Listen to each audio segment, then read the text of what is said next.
So now we need to come down and create a watermark height and also a watermark width value. And we can easily do this using the image sx function.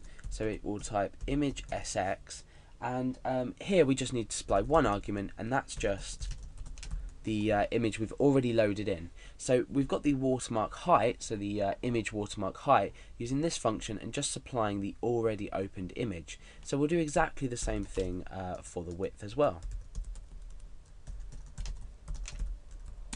Okay, so now we've successfully loaded in the watermark and the watermark height and width from this watermark that we've already created. We've basically here created a new image file in GD, but from this. So we've almost duplicated the file, if you like. Okay, so the next thing to do is set up our canvas. Now we need to set up our canvas by basically using our image create true color function, and that's going to go inside a variable called image. So the function we need to use is image create true color, and we need to supply this with two values, and that is going to be watermark height. In fact, it's the width first, so we always take in a width first, and watermark height. Now we're going to redefine the same variable, and we're going to say image create from JPEG.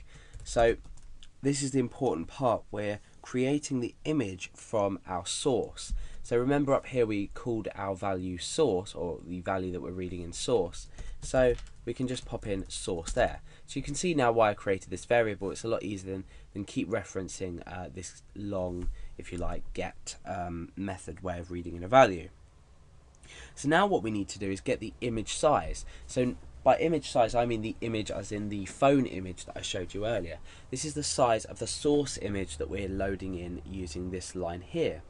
So what we want to do is we want to create a new variable. So we'll name it properly. We'll call it image underscore size, and we're going to be using a function called getImageSize.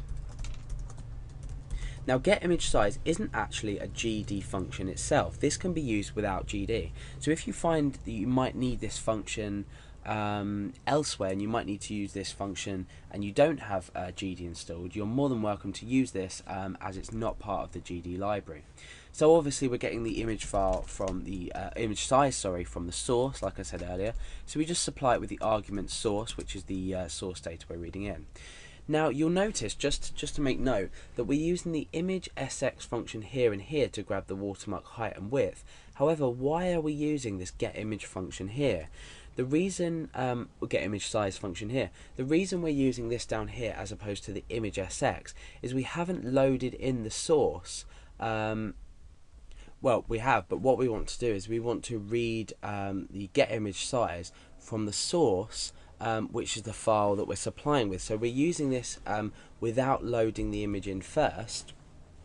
And as we've done here, create image from here, we've used this function here, but here we're just using the getImageSize, and this is going to read it in as an array. So now what we can do is we can set two variables, that's x and y. Now these two variables are going to be the positioning for our watermark. Now remember I said that we're going to have it 10 pixels from the bottom and 10 pixels from the side. So we need to take this into account when we're minusing values, because let's say my text editor at the moment was an image. The top here would be at 0, and then we'd go all the way down here positively and all the way down here positively. So what we want to do is we want to start here and minus 10 and minus 10, so we're going to end up around here. Then we can display our watermark here. So let's change this x variable, and like I said, image size is read in as an array, and the first element of the array, so element 0, let's just type it out so we can see what we're doing, is equal to the width of the image. So the first one, which is 0, is equal to the image width.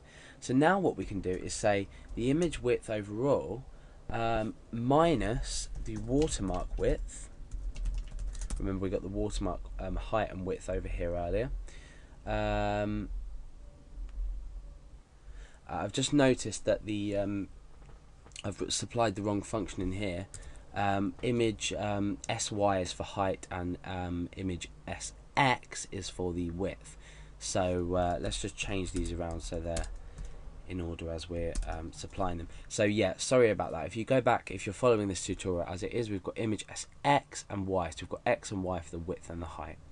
So the watermark width is now going to be minus 10, because like I said, I want it 10 pixels away width-wise. Now height-wise, I want it 10 pixels away as well, but this time for the image size, which is now an array, we want that to 1, because that's going to represent the height. So 1 is representing the height. So let's do exactly the same. We're using exactly the same structure. We want to say watermark height minus 10. Okay, so let's just recap on what we've done. We've loaded the image in as a file name. We've created the logo, which is the watermark, evidently. We've created that in from a PNG file, because we're using a PNG file. We've grabbed the width and the height of the watermark, so we can do things with it down here. We've created an image and loaded in our image that we've created from our JPEG. So we've image create from JPEG source, which is the file name that we've loaded in. We've grabbed the image size, and we've created the X and Y position for the watermark, which is 10 pixels away from the edge of the image.